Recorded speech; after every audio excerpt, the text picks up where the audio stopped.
twongeye kubasuhuza inshuti mudukurikira kuri ZIBUKA TV.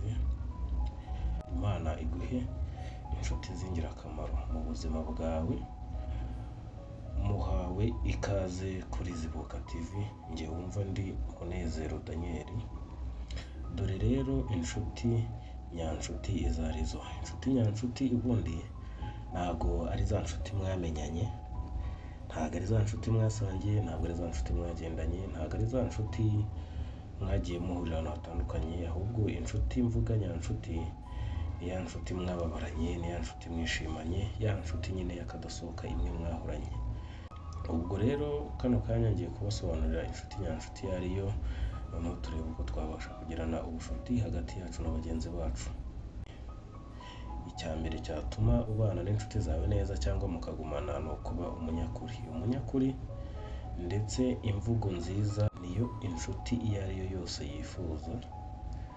Nimba ufite inshuti umenye ko ugomba kugira imvugo nziza muri zo kandi ukajya uzihumuriza ndetse ukazibwira ibyiza. Buri umwe yifuza kuba indorerwamo y'undi, ubwo nibwo bucuti nyakuri. Ukagomba kuba uri indorerwamo ya mugenzi wawe nawe akaba indorerwamo yawe.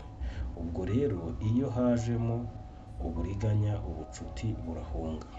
Ikintu ugomba kuzirikana kandi ukanizera kandi ukanacyumva neza nuko iyo hajemo ibintu by'amatiku, uburiganya, kutumvikana, ubucuti buhunga. Ikindi dukwiye kwitaho aricyo cya kabiri mu bijyanye n'ubucuti ngira ngo mbagezeho uyu munsi ni ugushyigikirana. Gushyigikira inshuti yawe cyangwa se gushyigikira inshuti zacu, habe mu bikomeye, habe mu byoroshye, mu ntekerezo, mu mafaranga cyangwa se muri ibyo nyine bijyanye n'imitungo, ibyo byose tugomba gushyigikirana. Bivuga ngo icyambere cyo gutekereza ko ubucuti ari ukubana nyine duhujwe n'ikintu runaka, ariko wasanga utekereje neza ntabwo ubucuti buba bushingiye ku byo dutunze. Ubucuti bwiza bwa nyakuri ni ukuba tuzi neza ko umuntu ari inshuti yawe mu byiza, mu bibi, ku manywa na nijoro.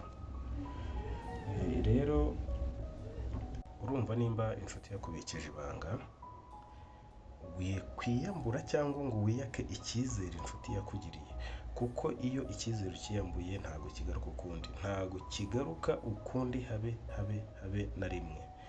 Icya kane ngira ngo mbabwire ku bijyanye n'ubucuti, ikindi ni ukugira inshuti ariko utagamije inyungu. Ukagira inshuti ariko utazigamijemo inyungu. Nimba ufite inshuti uyita inshuti yawe, wiyita inshuti ya banki. Inshuti ntabwo ari banki. Wifata inshuti yawe ngo uyibonemo banki, ujye uyibonamo inyungu. Oya, iyo ubonyemo inyungu ubucuti bwanyu bugenda bugabanuka, bikazagera bikanabateranya, ubucuti bukarangira. Uyu munsi ufashe inshuti yawe ukayibonamo banki, icyo gihe ntabwo uba uri inshuti, ahubwo wowe uba uri wa muntu ukunda umuntu kuko hari icyo afite. Iyo ugize ubucuti n'umuntu ukagendera ku nyungu, iyo umubuzaho kimwe wari witeze, urukundo ako kanya ruba amateka. Uyu munsi tuvuge nimba uje tukaba inshuti, ukavuga ati uriya muntu ubwo ari muri biriya nanjye azankorera ibi, nanjye azankorera ibi. Noneho wangeraho ugasanga ibyo wari unyiteze ntabwo ari byo ubonye, urukundo ruhita ruba amateka ako kanya. Inshuti ya nyayo rero ni ya yindi itareka unyura mu makuba, utanyura mu ngorane, irebera. Ya nshuti itaza kugukwena mu gihugu, ahubwo izi ikakubyutsa.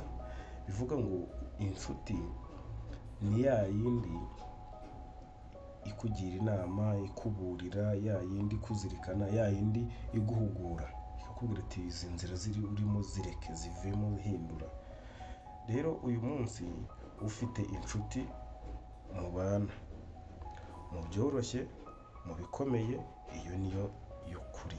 Inshuti wowe ufite nimba itaza ari uko wishimye, itaza ari uko urimo userebura runaka cyangwa uri gukora ibintu runaka bishimishije ngo ibe ariho izira, iyo nshuti niyo nshuti nakubwira ko ariyo nyayo, ariyo nshuti nkusabira ku Mana ngo Imana iyikumpere. Ikintu cya gatanu nagira ngo nkubwireho ku bijyanye n'ubucuti, ikintu udakwiriye kwibagirwa na rimwe na rimwe ni isezerano. Iyo uhaye inshuti yawe isezerano nturikomereho ugaragara nk'umuntu udahamye, bigatuma ukomeza gufatwa nk'umuntu nyine uhuzagurika.